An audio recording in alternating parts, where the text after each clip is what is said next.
Rain doesn't fall politely on this city. Crashes like a warning no one listens to. High above Seoul, a man stands alone behind glass and steel, watching a world he controls but never touches. They call him untouchable. They call him cold. They say nothing can break a man who owns everything. They're wrong. Across the city, a woman sits in a darkened cafe, hands wrapped around a cup that's gone cold. Her strength is quiet. Her pain is private. And tonight, she doesn't know that everything she's holding together is about to collapse. Somewhere on a rain-soaked road, headlights blur. Car skids. Metal screams. Time doesn't slow, it disappears. In another part of the city, a child waits by a door that won't open, listening to the rain like it might answer him back. This is not a story about love at first sight.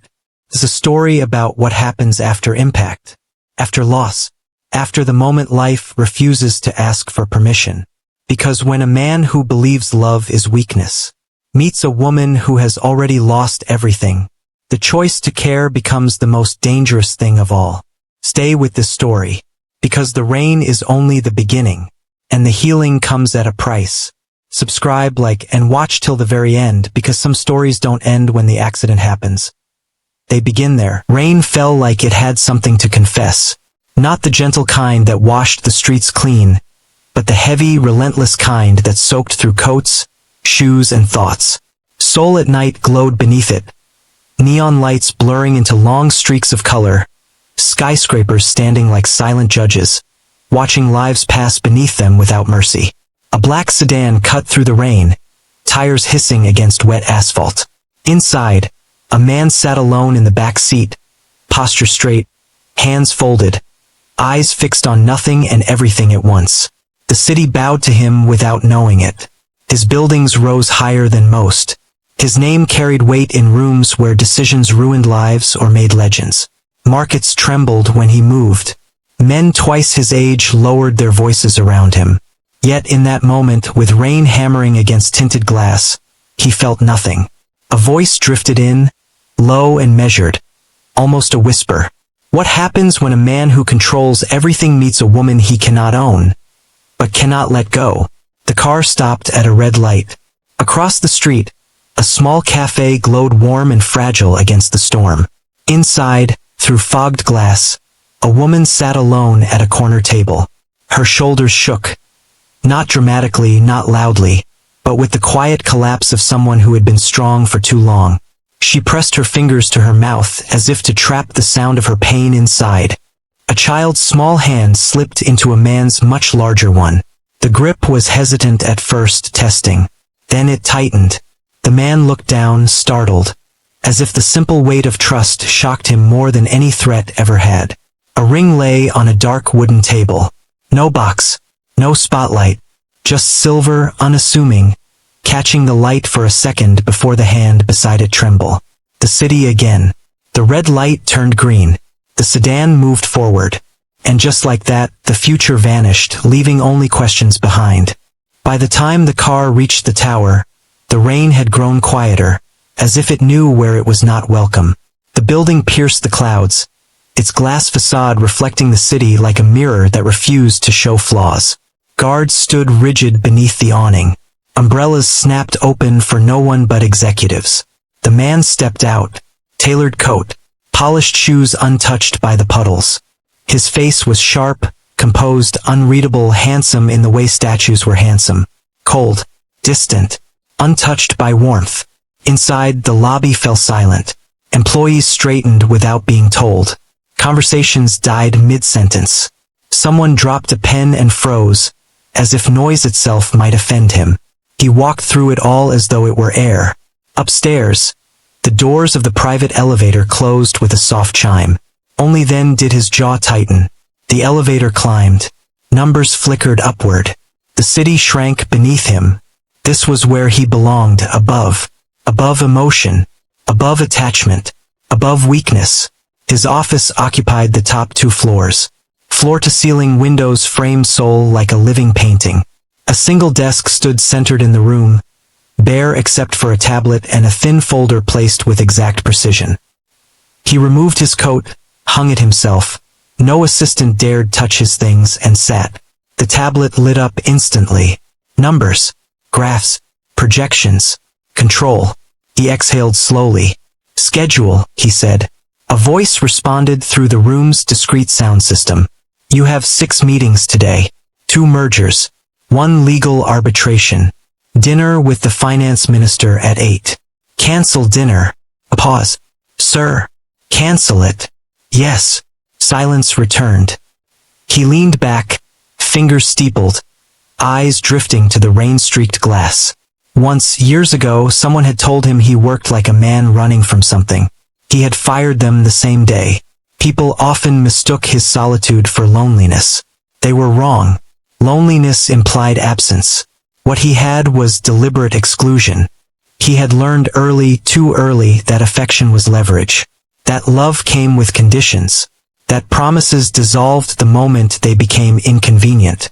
He had watched trust turn into betrayal across polished tables and blood-stained contracts. He had buried men who smiled before stabbing him in the back. So he built walls. Not brick. Money. Influence. Silence. Those things didn't leave. He rose and moved toward the window. The city sprawled beneath him like a conquered enemy. Weak men fall in love, he murmured, more to himself than the room. He remembered the day he learned that lesson. A deal gone wrong. A partner who claimed brotherhood. A woman who promised forever and vanished the moment the numbers dipped. He hadn't cried. He had recalculated. From that day on, he had decided. No one would ever have enough access to hurt him again. Love made men weak. Control kept them alive. A knock came at the door. Enter. An assistant stepped in, careful, respectful. The overseas delegation has arrived. He nodded once. They're waiting in conference room A. 5 minutes. When the door closed, he straightened his cuffs and returned to his desk. Another meeting. Another negotiation. Another victory. Predictable. Safe. Or so he thought. Conference room A was all glass and steel. A long table stretched beneath recessed lighting. Bottled water stood untouched. 3 men entered first, suits slightly rumpled, eyes darting. And then she walked in. She did not rush. She did not hesitate. She moved with quiet assurance, like someone who knew exactly who she was, even in rooms that tried to erase people like her. Her skin glowed warm against the cold lines of the room. Her hair was pulled back neatly, exposing a face marked not by arrogance but by restraint. Her posture was straight, not submissive, not defiant, just steady. She took her seat without being asked. He noticed before he allowed himself to. The men began talking immediately, numbers, excuses, inflated projections. He listened, expression unchanged. Then she spoke, just once, softly. Those figures don't reflect your current liabilities. The room stilled. The men turned toward her, startled. She met his gaze across the table. Calm, honest, unafraid. If you move forward without addressing them, she continued, you won't lose money. You'll lose credibility. No apology. No smile. No attempt to impress. Silence stretched. He studied her as though she were a variable he hadn't accounted for. Most people talked too much in front of him. They begged, flattered, feared. She didn't. Interesting. The meeting ended abruptly. He rejected the proposal without discussion. The men protested. She didn't. As they stood to leave, she bowed politely. Not deeply, not desperately, and turned away. He watched her go. He didn't know why. He didn't follow. He didn't call her back. He told himself it was nothing. Yet long after the room emptied, her words lingered. Not because they were bold, but because they were true. That night, rain returned. He found himself standing beneath the awning of the building longer than necessary, watching people rush past, umbrellas colliding, lives intersecting briefly before disappearing again. Across the street, someone struggled with a broken umbrella. A woman. Same posture. Same calm even in inconvenience. She didn't curse. Didn't panic.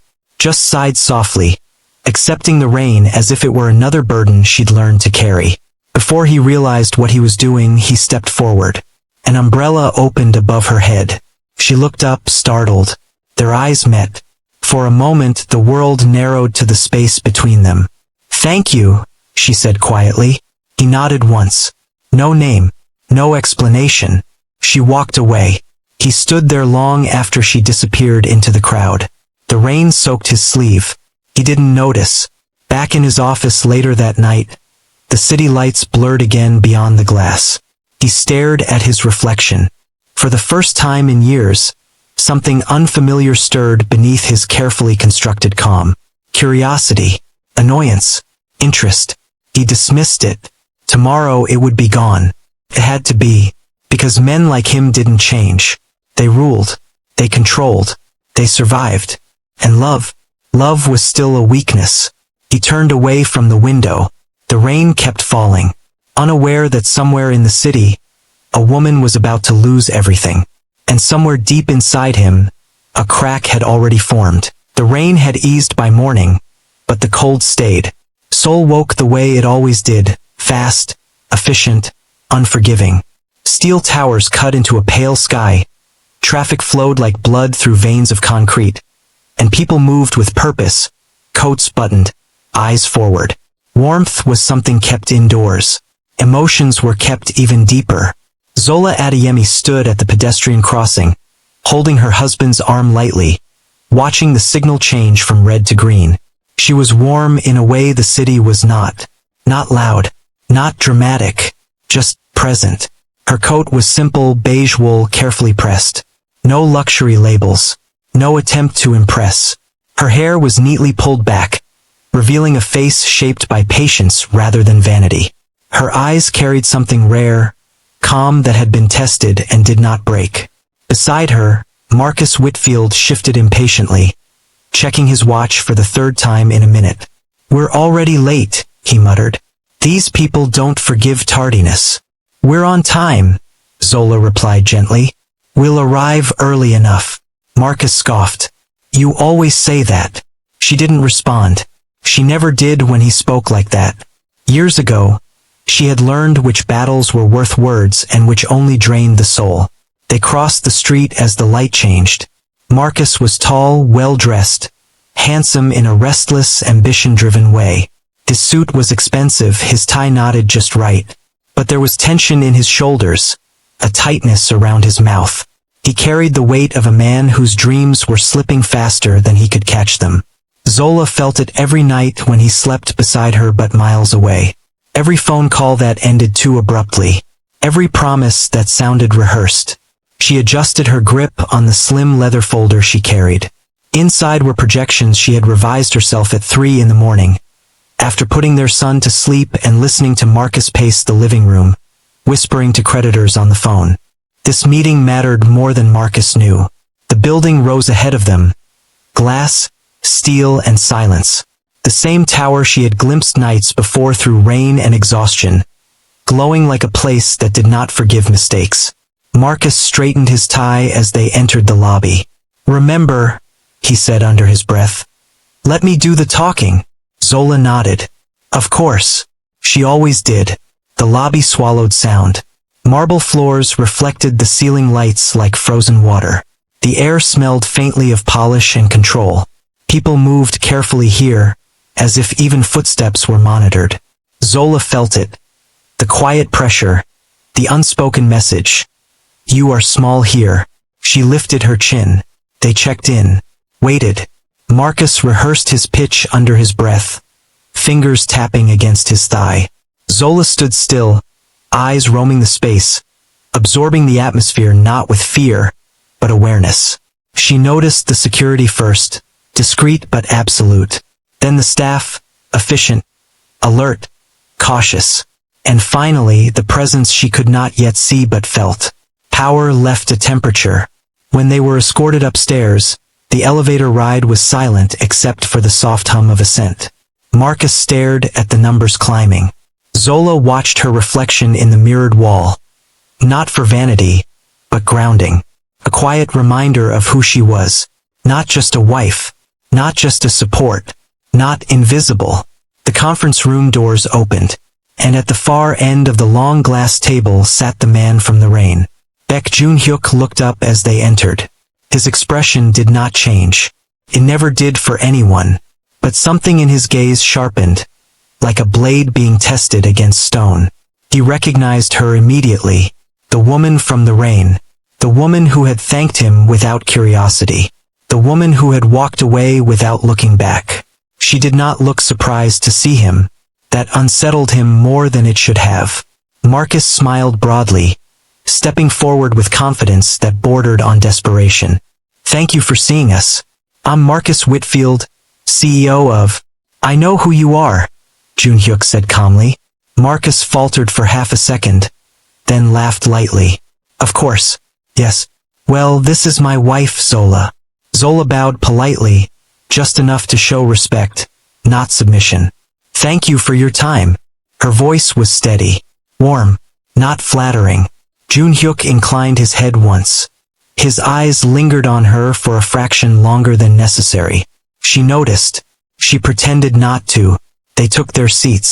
Marcus began immediately, words spilling fast, rehearsed enthusiasm filling the room.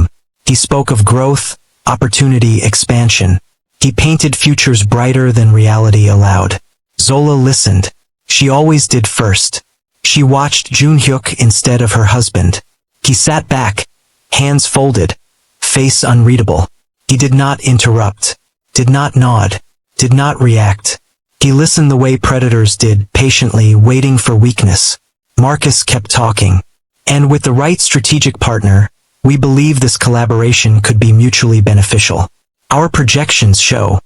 Zola's fingers tightened around her pen. She saw the flaw, clear as daylight.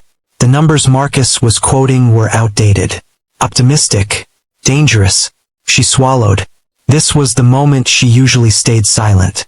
This was where she protected her husband's pride instead of their future. Her heart beat once. Hard. Then she spoke.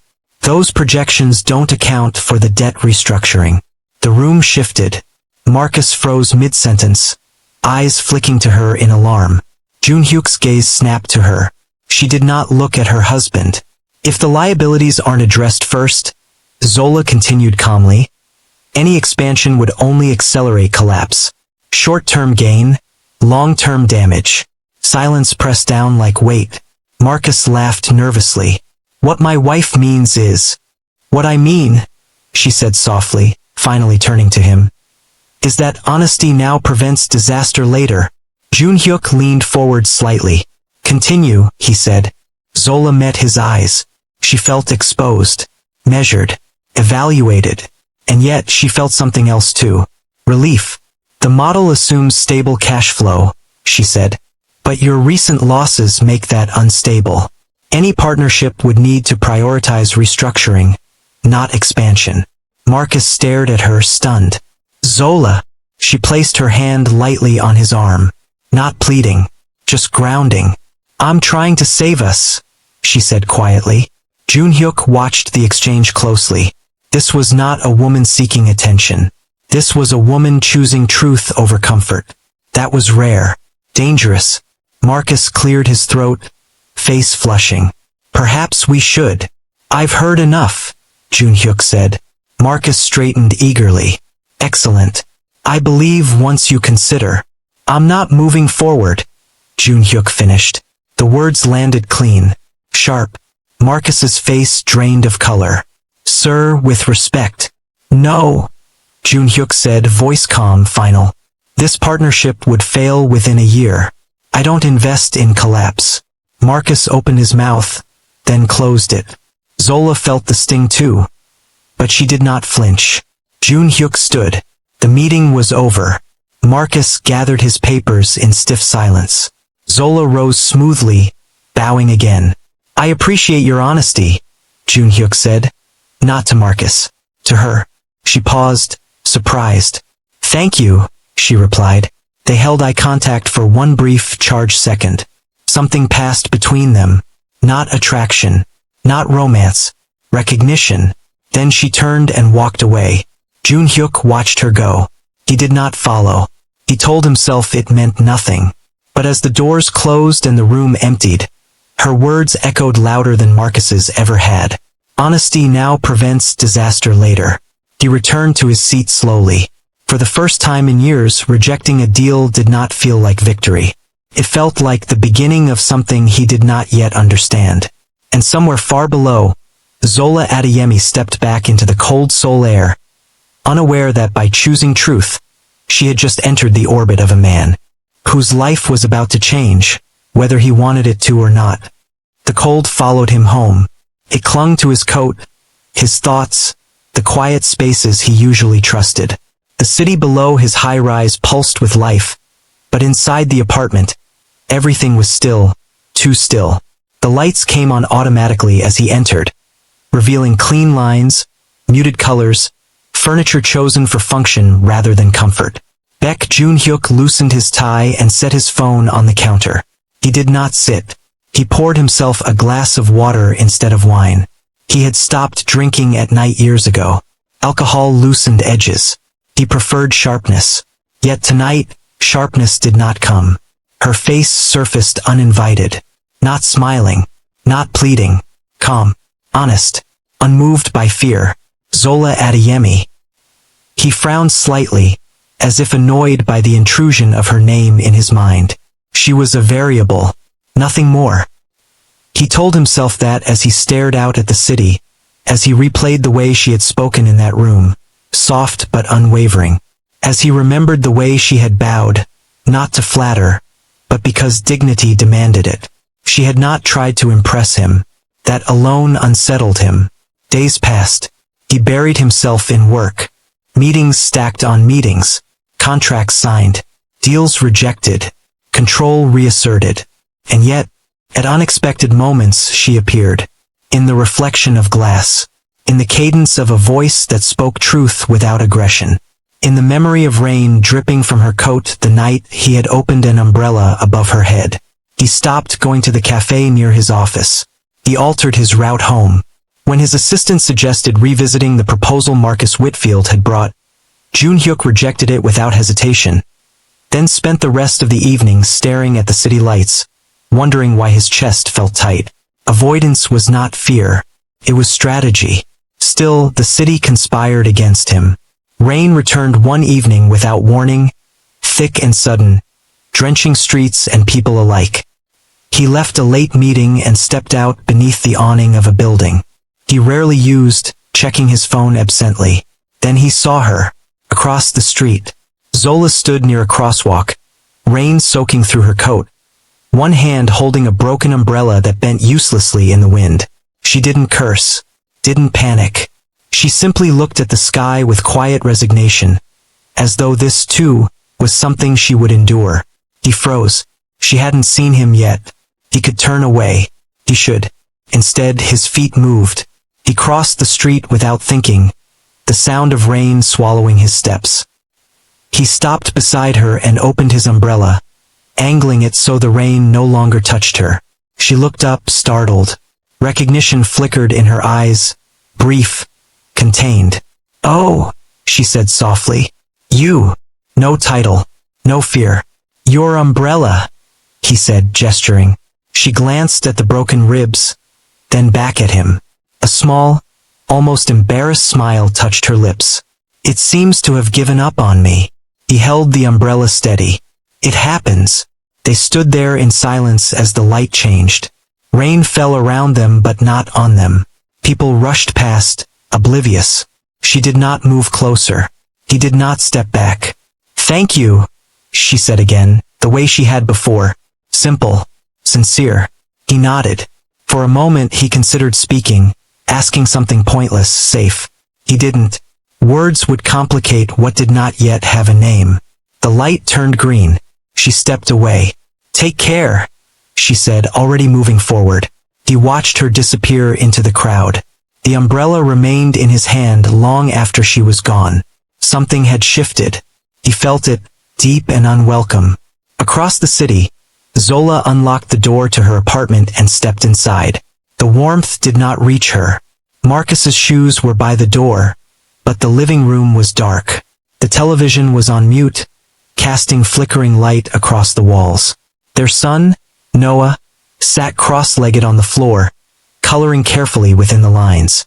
"Mom," Noah said, looking up. "You're home late." "I'm sorry, my love." She knelt and kissed his forehead, brushing raindrops from his curls. "Did you eat?" He nodded. "Dad ordered food." Her chest tightened. "Where is he?" Noah shrugged. "On the phone." Again. She stood slowly and moved toward the bedroom. Marcus's voice drifted through the door, sharp and urgent. "I told you I need more time. Don't threaten me." She paused, hand on the doorframe. Silence followed. Then a long exhale. Marcus emerged moments later, running a hand through his hair. His tie was gone. His eyes were bloodshot. "You shouldn't eavesdrop," he snapped. "I wasn't," she replied evenly. "You're shouting," he scoffed. "Because everything is falling apart." She studied him, searching for the man she had married. The dreamer, the optimist, the man who once promised to build a future with her. Not on her back. "What happened?" she asked. "You already embarrassed me once," he said bitterly. "At that meeting." Her jaw tightened. "I saved us." "You undermined me," he shot back. She didn't raise her voice. "I told the truth." He laughed harshly. "Truth doesn't pay debts, Zola." There it was. The word that haunted their home. Debts. "How bad is it?" she asked quietly. He looked away. That answer told her everything. Later that night, Noah slept between them, small and warm, his breathing steady. Zola lay awake, staring at the ceiling as Marcus turned his back to her. She carried loyalty like a weight pressing against her chest. She had chosen Marcus, had believed in him, had followed him across continents, put her own ambitions aside, held their family together with patience and faith. But faith did not stop creditors, nor did it stop the slow erosion of the man beside her. The next morning, Marcus was gone before dawn. A note sat on the kitchen counter. "Running errands. Meetings. I'll be late." She folded it carefully and put it away, as if order could contain chaos. Days blurred. Bills arrived. Phone calls went unanswered. Marcus grew distant, irritable, defensive. When he was home, he was not present. When he spoke, it was with frustration sharpened by pride. Zola took on extra shifts at the cafe near Noah's school. She smiled at customers. She counted tips. She budgeted carefully. At night, she read to Noah and listened to his small voice describe schoolyard victories and losses. "Mom," he asked one evening, "are we okay?" She held him close. Yes. She did not know if it was true. One night, Marcus came home drunk. The smell hit her before the door closed. "This isn't helping," she said softly. He laughed, unsteady. "Nothing is helping." He sat heavily on the couch, head in his hands. For a moment, vulnerability cracked through the anger. "I'm losing everything," he whispered. "Do you know what that feels like?" She knelt in front of him. "You're not losing us." He looked up, eyes glassy. "Aren't I?" Her heart broke quietly. Across the city, Baek Jun-hyuk stood alone in his office long after midnight. He stared at a report he had already read twice. He wasn't thinking about numbers. He was thinking about the way Zola had stood in the rain without complaint. The way she had spoken truth knowing it would cost her. The way she had walked away without asking for anything. He had built his life avoiding women like her. Women who did not bend.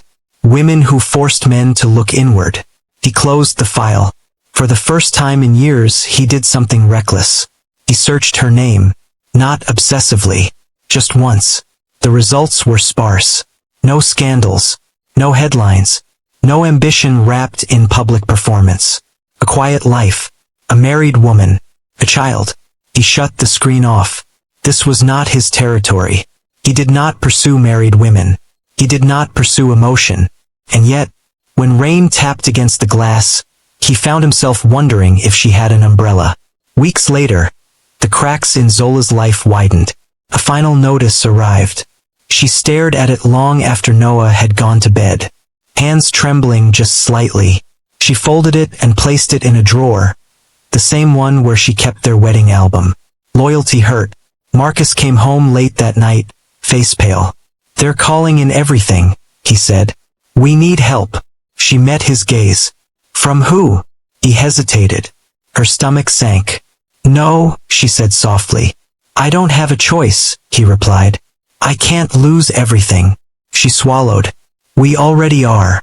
The argument ended not with shouting but with silence, the most dangerous kind.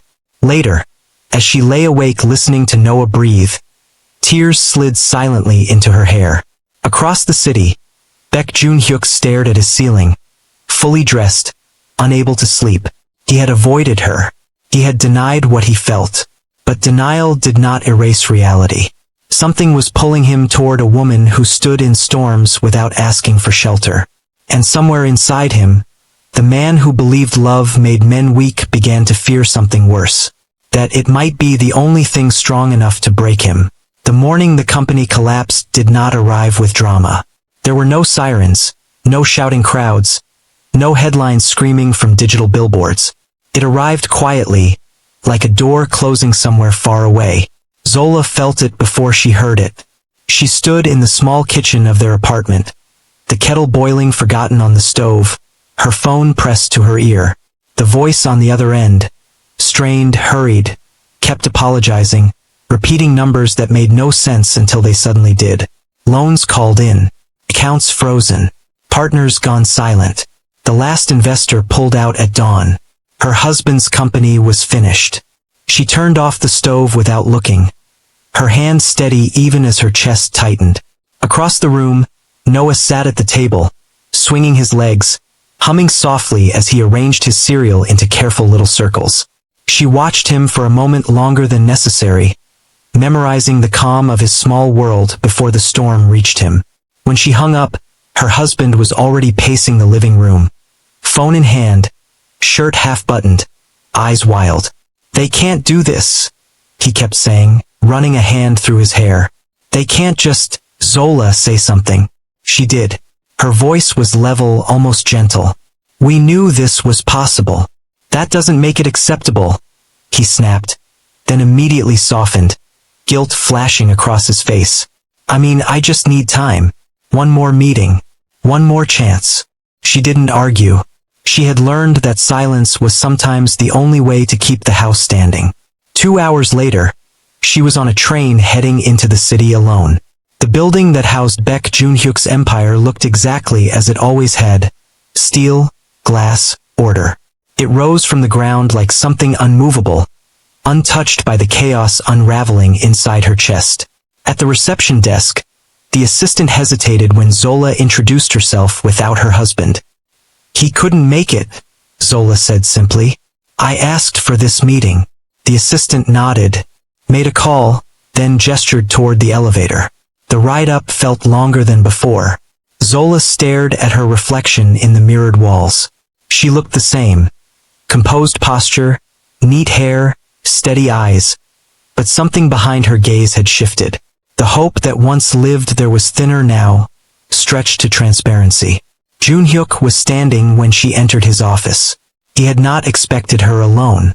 The surprise showed only briefly, in the slight pause of his breath, the way his eyes sharpened, but she noticed. She noticed everything now. Please, he said, gesturing to the chair across from his desk. She didn't sit. I won't take much of your time, she said. I'm here to formally withdraw our proposal. Silence settled between them. Jun-hyuk studied her, not with curiosity, but with something closer to concern. Her voice was calm, but the control was too tight, like glass held together by pressure. I see, he said. Our company is no longer in a position to move forward, she continued.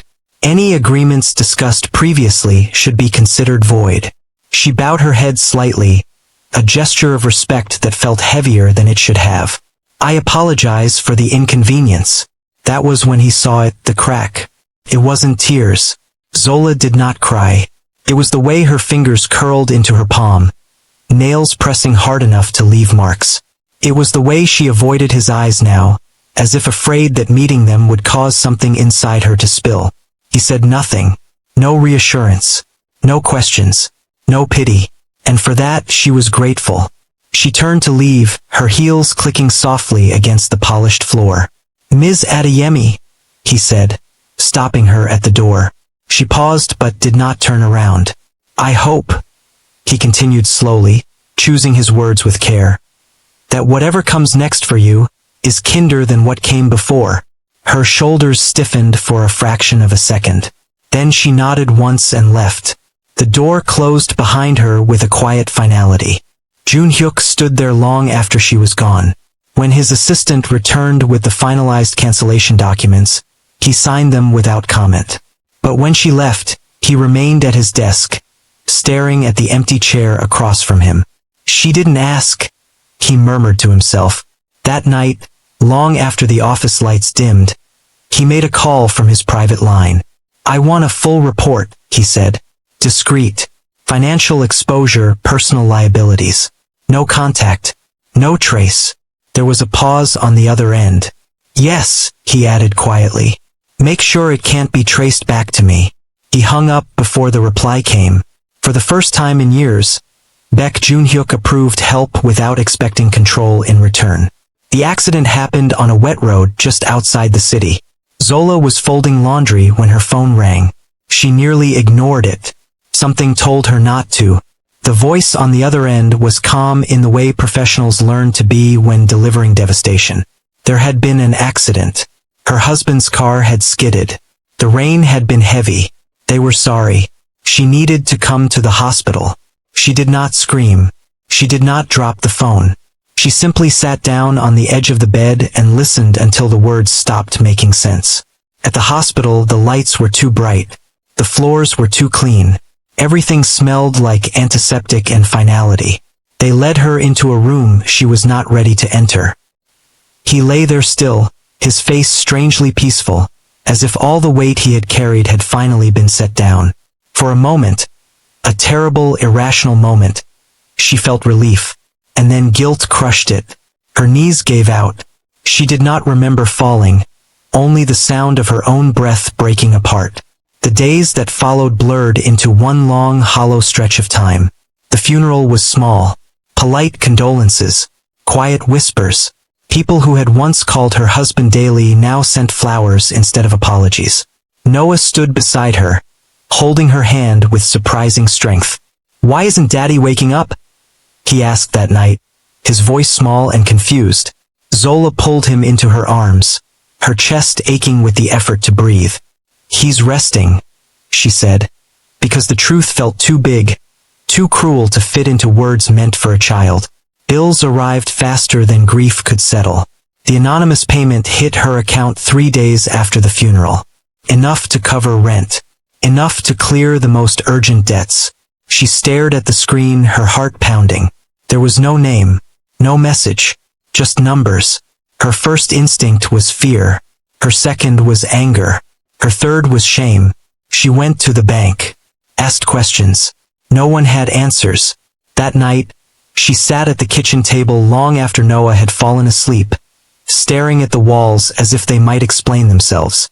Somewhere across the city, Jun-hyuk watched the same rain slide down his windows. He had attended meetings, signed contracts, smiled at investors.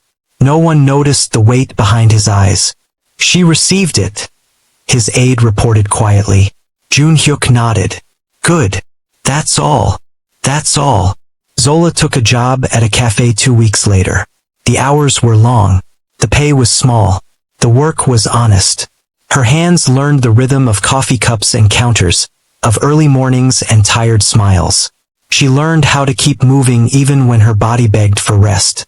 Sometimes, when the cafe was quiet, she would catch her reflection in the espresso machine. Eyes a little duller, shoulders a little heavier, and wonder when exactly she had crossed from survival into endurance. Noah waited for her after school with a neighbor, his backpack nearly bigger than he was. Did you eat? She asked him every evening. Yes, he always said, even when he hadn't.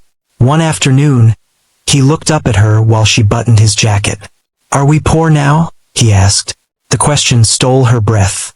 We're adjusting, she said carefully. He nodded as if that made sense. Then he hugged her around the waist, pressing his face into her coat. I'll be quiet, he promised, so you don't get tired. She closed her eyes and held him tighter.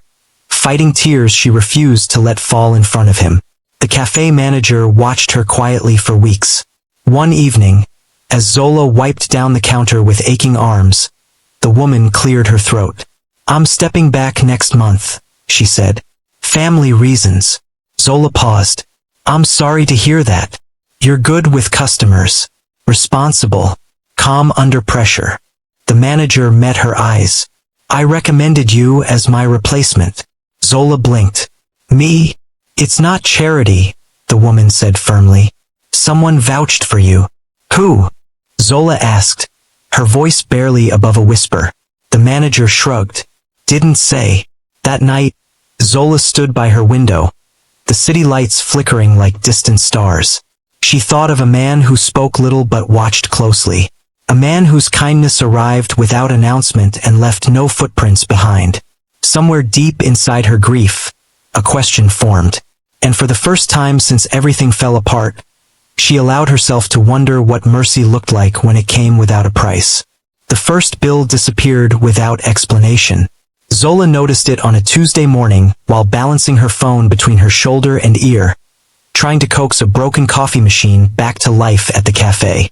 The electricity notice, red-stamped, urgent, was gone from her email inbox. First, she thought she'd deleted it by mistake. Then she checked the power company's app. Paid in full. Her breath caught. She refreshed the screen, closed the app, opened it again. Still paid. That night, after Noah had fallen asleep with his homework notebook open on his chest, Zola spread every bill across the kitchen table. Rent, school fees, medical insurance. She logged into each account one by one. Paid, deferred, extended. Her fingers trembled as she scrolled. This wasn't survival. This was intervention. She pushed back from the table, chair scraping loudly against the floor. Her first instinct was anger. Pride rose sharp and immediate, cutting through exhaustion. "I didn't ask for this," she whispered into the empty room. Her phone buzzed again. Not a message, not a call. An email notification. Subject: Employment Opportunity. Sender: Cafe Operations Group. She stared at it for a long time before opening it. The email was polite, professional, almost impersonal. A regional cafe chain had reviewed her recent performance and wanted to offer her a permanent management position. Better pay, flexible hours, benefits that included school support programs. At the bottom of the email was a line that made her chest tighten. This recommendation came highly endorsed. Endorsed by who? Zola closed the laptop slowly and pressed her palms flat against the table. The apartment felt suddenly smaller, as if unseen walls were closing in. She knew. She didn't want to know how, but she knew who. Across the city, behind tinted glass and layers of silence, Baek Jun-hyuk watched a security feed of the cafe he pretended not to care about. He sat in a darkened room, jacket hung neatly on the back of his chair, sleeves rolled up. His face was calm, but his eyes followed every movement on the screen. Zola moved efficiently behind the counter, her exhaustion hidden behind quiet professionalism. When a customer raised their voice over a delayed order, she listened without defensiveness, apologized without lowering herself, fixed the problem without complaint. Jun-hyuk exhaled slowly. "She won't ask," his aide said quietly from behind him. "She hasn't." "I know," Jun-hyuk replied. "Should we stop?" He shook his head once. "No, but we don't push." He leaned back slightly, gaze never leaving the screen. "Make sure everything looks like coincidence," he added. "Opportunity, not rescue." The aide hesitated. "And the child?" Jun-hyuk's jaw tightened almost imperceptibly. "Especially for him." Zola resisted for 3 days. She reread the email, checked the sender, asked the cafe owner questions she already knew the answers to. "Someone powerful put your name forward," the owner admitted reluctantly. "I don't know who, but this kind of recommendation doesn't come lightly." "I don't want favors," Zola said. "This isn't a favor," the owner replied gently. "It's recognition." That night, Noah sat at the table drawing quietly while she paced the room. "Mom?" he asked, not looking up. Why are you walking like that? She stopped, startled. Like what? Like you're thinking too loud, he said. She smiled despite herself and sat across from him. Someone offered me a new job. His eyes lit up. Is it good? Yes, she admitted softly. It's good. Then why are you sad? She hesitated. How did you explain dignity to a child? How did you explain that help could feel like a debt even when no one asked for payment? Sometimes, she said slowly, grown-ups worry about where help comes from. Noah considered this, then shrugged. If it helps you sleep, it's probably okay. The simplicity of it nearly broke her. She accepted the job the next morning. Junhyuk heard the confirmation through his aide and allowed himself something rare. A smile. It was brief, barely there, but real. Their first real meeting after that happened by accident. At least that's how it looked. Zola was leaving the cafe late one afternoon. Noah's small hand wrapped around hers, his backpack bouncing against his shoulders. She was distracted, reading a message from her new supervisor, when Noah suddenly stopped walking. Mom, he said, pointing. That man dropped his papers. She looked up. Baek Junhyuk stood a few steps ahead, a folder open at his feet, documents scattered by the wind. He was dressed simply. Dark coat, no tie, no visible markers of power. Their eyes met. Time slowed, just enough. She recovered first. Noah, she said quietly. Help him, please. The boy ran forward eagerly, crouching to gather the papers. Here you go, sir, Noah said, holding them out proudly. You should be careful. The wind is sneaky. Junhyuk crouched to Noah's level, surprised by the warmth in the child's voice. Thank you, he said sincerely. You saved me. Noah grinned. I'm good at saving things. Junhyuk looked up at Zola. She stood a short distance away, posture cautious, eyes searching his face for intention. Thank you, he said again, this time to her. You're welcome, she replied evenly. For a moment none of them moved. Then Noah tugged on Junhyuk's sleeve. Do you live around here? Zola stiffened. Noah, it's okay, Junhyuk said gently. I do. Not far. That's good, Noah said thoughtfully. My mom says neighbors should be nice to each other. Junhyuk laughed. Not a polite chuckle. Not a restrained breath through the nose. A real laugh. Startled Zola. She watched as his face softened, the sharp lines easing, something human breaking through the armor she'd seen before. He stood and handed Noah a folded paper airplane made from one of the documents. Here, he said, for helping me. Noah's eyes widened. Really? Really? Zola opened her mouth to protest, then closed it. The plane was harmless. The moment felt rare. Thank you, she said quietly. They walked away together, Noah glancing back to wave enthusiastically. Junhyuk raised his hand in return, the smile still there long after they were gone. That night, Zola lay awake, replaying the scene in her mind. He hadn't mentioned the bills, the job, the help, and that somehow frightened her more. Rumors began subtly. A glance held a second too long. A black car parked across the street more than once. A whispered question from a coworker. Isn't that the big executive who owns half the district? Zola denied nothing and confirmed nothing. Junhyuk heard the rumors too. You should be careful, his aide warned. People are watching. I know, he replied. And if she finds out? Junhyuk looked out the window, city lights stretching endlessly before him. She deserves the truth, he said quietly. But only when it won't feel like a trap. For the first time in his life, Baek Junhyuk was afraid of being seen. Not for what he had, but for what he felt. And somewhere between paid bills, a child's laughter, and kindness that asked for nothing in return, a line had been crossed. Not into love, but into something far more dangerous. Hope. The night arrived quietly, without warning, the way storms often did before tearing everything apart. Zola stood at the small kitchen sink of her apartment, water running though she wasn't washing anything. Her mind replayed the same fragments again and again. Paid bills she never authorized, a landlord suddenly polite, a school administrator who smiled too easily, opportunities appearing where doors had once slammed shut. For weeks she had tried to explain it away as coincidence. Pride demanded it. Survival depended on it. But coincidence had a limit. Her phone vibrated against the counter. A message from a number she didn't recognize. You deserve to know the truth. Check the cafe's CCTV footage from last Thursday. 6:42 p.m. Her breath caught. Slowly, she turned off the tap. The silence in the room felt loud enough to accuse her. Zola wasn't naive. Life had trained suspicion into her bones. She dried her hands, picked up the phone, and stared at the screen for a long time before grabbing her jacket.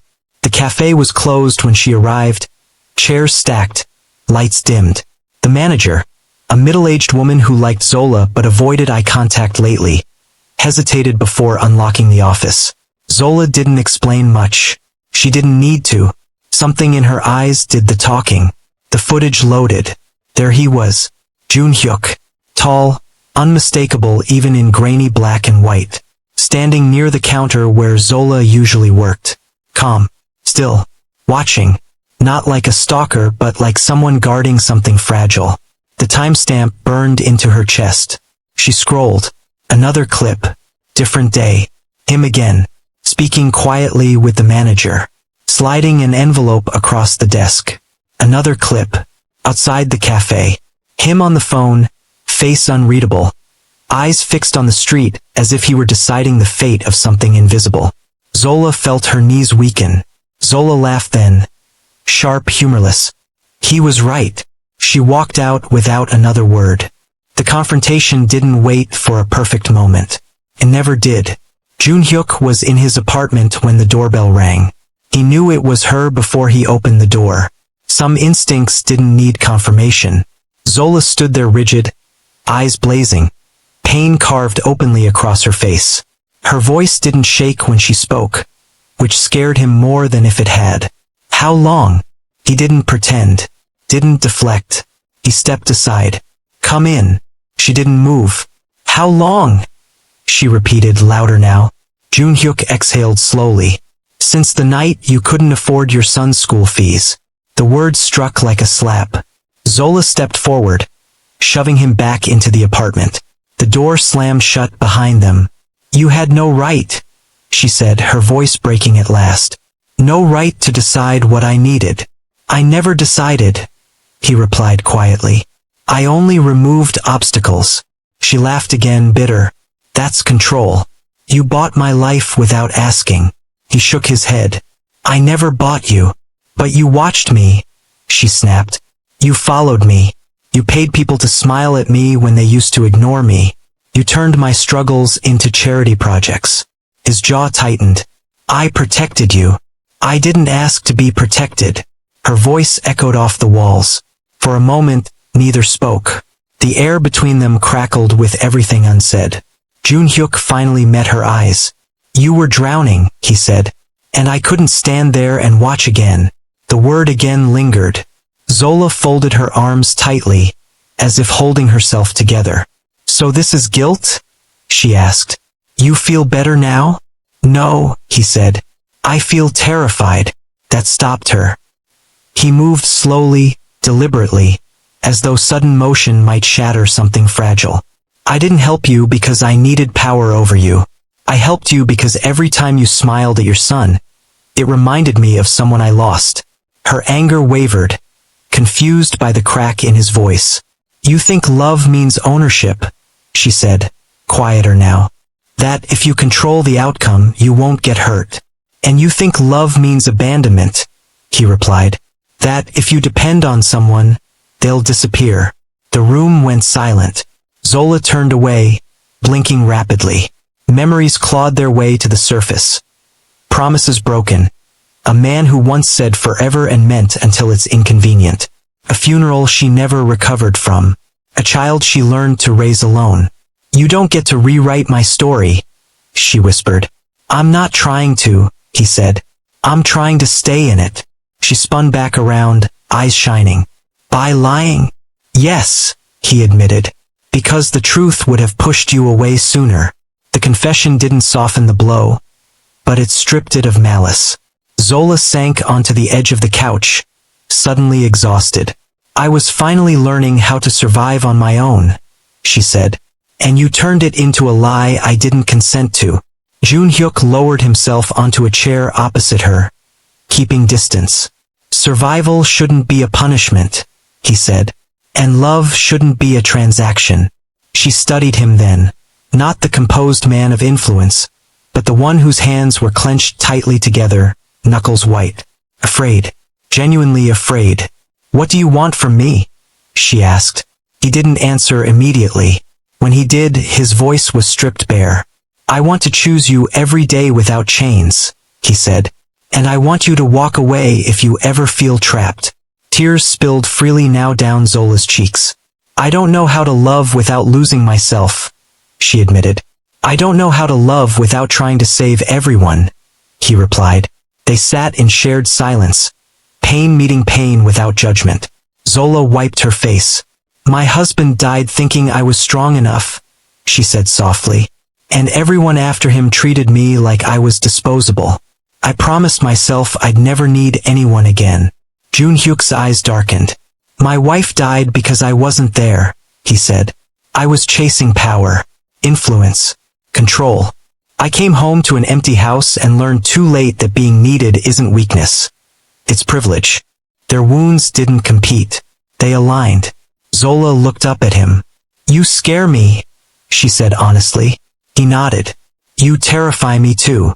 A faint smile trembled at the corners of her lips before fading. What happens now? He stood, not approaching, just standing. Now you decide. I step back completely. No money, no shadows, no protection unless you ask. And if I ask, she whispered, then I'll give everything openly.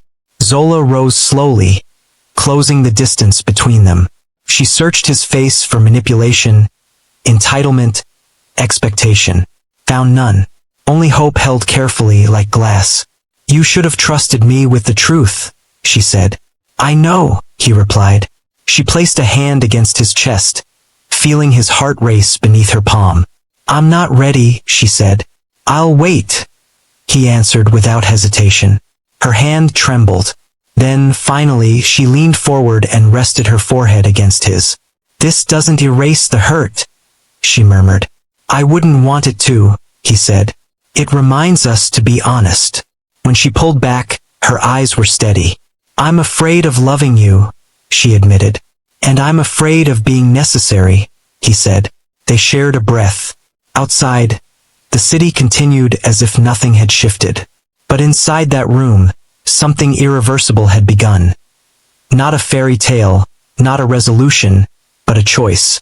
Two broken people standing at the edge of something terrifying and real. And for the first time, neither ran. The morning after the truth was spoken did not arrive gently. Seoul woke the way it always did, too fast, too loud, too indifferent. But for Baek Jun-hyuk, the city felt unfamiliar. He stood in the glass-walled office that crowned the highest floor of his headquarters, hands resting on the cold edge of his desk, eyes fixed on the skyline. The man reflected faintly in the glass was the same man the world knew. Controlled posture, tailored suit, face carved into discipline. But inside him, something had shifted permanently. Behind him, murmurs moved through the office like a current he could not stop. They're asking again. They want a statement. Shareholders are nervous. Is it true? His executive assistant, a middle-aged man who had worked beside him for over a decade, hesitated before speaking. Sir, the board meeting has been moved forward. They want clarity. Jun-hyuk didn't turn. They already have clarity. The assistant swallowed. They want reassurance. Jun-hyuk finally looked back. Eyes steady, voice calm. They want control. The assistant said nothing. He had seen many versions of this man. Ruthless in negotiations, unreadable in crisis. But this version was new. Quieter. Less armored. More dangerous, perhaps, because it was honest. Across the city, Zola Adeyemi folded chairs at the small cafe where she now worked mornings and evenings. The place smelled of roasted beans and fresh bread, a comfort she hadn't expected to find in her new life. Her movements were efficient, practiced, but her thoughts were anything but settled. She had slept barely 2 hours. The truth, his truth, had not left her. It sat in her chest like something alive, heavy and warm and terrifying. A fellow barista leaned over. "You okay?" Zola nodded automatically. "Just tired." It was a lie, but a necessary one. At a corner table, Noah sat with a book open in front of him, legs swinging slightly beneath the chair. He looked up every few seconds, watching her the way children watch the people they depend on most. Not with suspicion, but with trust so complete it almost hurt. When she caught his eye, he smiled. It undid her. That afternoon, the whispers grew louder. At the headquarters, the boardroom doors closed with a quiet finality. 12 men and women sat around the table, power dressed as professionalism, judgment hidden behind courtesy. One of them spoke first. "This situation is becoming distracting." Another added, "Your personal life is bleeding into corporate confidence." A third leaned forward. "We are not questioning your competence. We are questioning your discretion." Jun-hyuk listened without interruption. His hands rested loosely on the table, fingers relaxed. Finally, he spoke. "You're afraid." A ripple of discomfort moved through the room.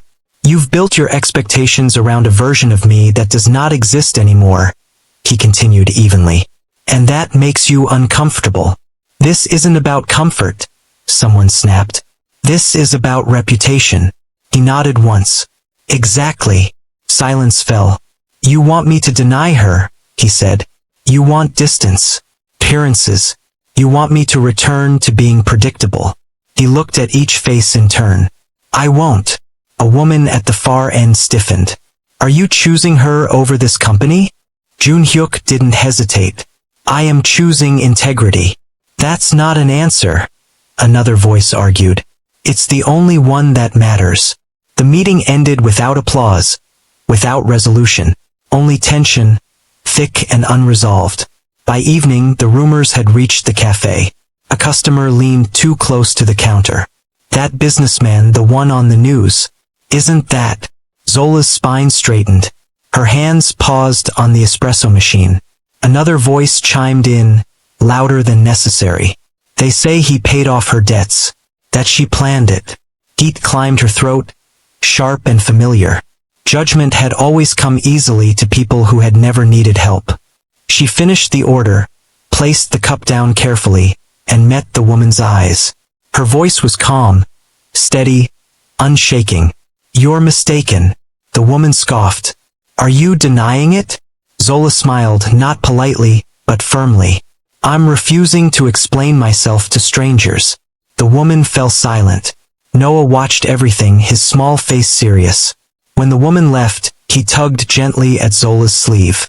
"Mama!" She crouched in front of him. "Yes, my love. Did you do something bad?" Her chest tightened. She took his hands in hers, grounding herself in the warmth of him. "No, I didn't." He studied her face the way children do when they sense truth matters. Then he nodded once. "Okay." That night, Jun-hyuk came to the cafe. He didn't hide. He didn't arrive late or leave quickly. He walked in while customers were still seated, coat over his arm, posture straight, eyes searching only for her. The room went quiet in that subtle way spaces do when something significant enters. Zola saw him and froze. For a moment, the world narrowed to the space between them. He approached the counter slowly, deliberately. Not like a man making a statement, but like one making a choice. "I'll wait," he said softly. She nodded, hands trembling despite her efforts to steady them. When the cafe finally emptied, she stepped out from behind the counter. "You shouldn't be here. I know. They're watching you. I know." Her voice sharpened. "Then why come?" He held her gaze, unwavering. "Because I'm tired of hiding." The words landed between them, heavy with consequence. They stepped outside together. The night air was cool, the streetlights casting long shadows across the pavement. "You don't owe me this," she said quietly. "Not publicly. Not at all." I owe myself honesty, he replied. And I owe you respect. She laughed softly, a sound edged with pain. This will cost you. It already has. And you're still here. Yes. She searched his face for hesitation. There was none. From the doorway, Noah peeked out, eyes wide. Junhyuk noticed him and knelt, lowering himself without thought. Hello. Noah tilted his head. Hi. You worked very hard today, Junhyuk said gently. Noah nodded. Mama was tired. I can see that. Zola swallowed. Noah looked between them, then smiled, small, knowing, quietly approving. You can sit with us tomorrow. Junhyuk's throat tightened. I'd like that. The next days were not easier. Papers questioned his judgment. Investors withdrew. Meetings grew colder. Old allies became distant. And yet something else grew stronger. He walked beside Zola openly now. He picked Noah up from school. He stood with them in ordinary moments, buying groceries, sharing quiet meals, laughing softly over nothing at all. The world watched. Some judged. Some softened. One afternoon, in the cafe after closing, Junhyuk reached into his coat pocket and placed something small on the table. A simple silver ring. No diamonds. No grandeur. Just clean metal unadorned. Zola stared at it, breath caught. This isn't a promise of perfection, he said. It's not a rescue. It's not ownership. Her eyes filled. It's a choice, he continued. Every day. If you'll have it. Silence stretched. Then Noah climbed onto the chair beside her, peering at the ring. It's shiny, he declared. I like it. Zola laughed through tears. She looked at Junhyuk. Really looked at him. Not the empire. Not the reputation. The man who had learned how to stay. She reached for the ring. Yes, she said. Not loudly. Not dramatically. But with a certainty that settled into her bones. Outside, the city moved on. Inside the cafe, a family formed not from control or rescue, but from choice. And for the first time in his life, Baek Junhyuk was no longer cold. He was home. The rain no longer came uninvited. Morning light poured gently through the cafe windows now, settling on wooden tables worn smooth by time and touch. The place was fuller than it had ever been, not just with customers, but with warmth. Laughter moved easily through the air, replacing the quiet desperation that once lived in these walls. Zola stood behind the counter, sleeves rolled up, her natural curls loosely tied back. There was ease in her movements now, not the kind born from comfort alone, but from survival honored and peace earned. She laughed at something a customer said, the sound free and unguarded, and it surprised even her. Across the room, Noah chased a stray beam of sunlight along the floor, his laughter bright, unburdened. He no longer watched doors the way he used to, no longer listened for absence. Near the window, Junhyuk adjusted a chair, sleeves of his shirt rolled up, suit jacket abandoned on the back of a seat. He looked out of place only to those who didn't know him, this man with sharp features softened by quiet joy, this former titan of control who now measured his days in small moments. He caught Zola's eye. They didn't need words. There were still challenges. Still whispers, still days when the past tried to knock. But they had learned something essential. Healing didn't mean erasing what hurt. It meant choosing to live anyway. The cafe door chimed again. Life flowed in. And for the first time, Baek Junhyuk didn't brace himself against the world. He belonged. Love didn't ruin him. It gave him a home,